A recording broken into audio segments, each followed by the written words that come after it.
Hi, I'm State Senator Tracy McCreery. Thank you for joining me for my first weekly update for legislative session 2024. Session kicked off January 3rd, and I have an amazing team of people here in the office in Jefferson City. I'm joined by a new teammate, Hannah Dolan, and Emily O'Loughlin is my chief of staff, and she's the same chief of staff I had last year. So please feel free to reach out to Hannah, Emily, or myself anytime you want to give us feedback or input on anything happening here in the legislature.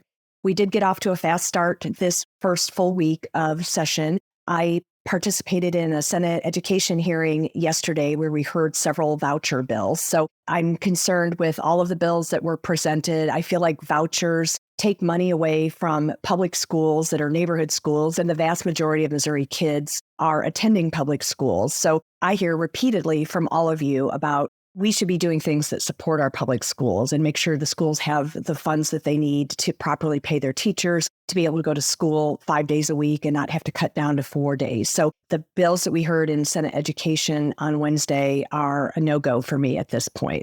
I don't want to do anything that's going to make Missouri's teacher crisis worse. I do have over 21 bills filed already. I just wanted to mention a few of them to keep your eye on. Senate Bill 820, which would make fleeing from law enforcement a felony. When people flee in their cars from law enforcement, it makes it dangerous for everybody. And so I want to make sure that law enforcement has the support they need so that people in the community can be safe and be protected.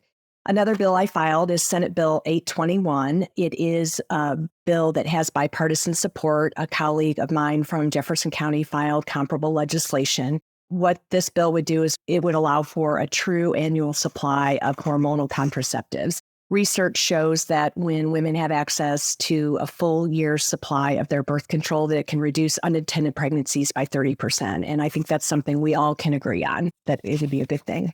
Another priority bill is Senate Bill 822. Again, it has support in the House with a similar bill. Senate Bill 822 would update Missouri's circuit breaker tax credit program. The data, the income levels have not been updated in over 15 years, so the tax credit has not kept up with inflation. I've heard from a lot of seniors and those with disabilities during the interim that we have to do everything we can to make it as affordable as possible for people to stay in their own homes and their own apartments, and Senate Bill 822 would go a long way in that.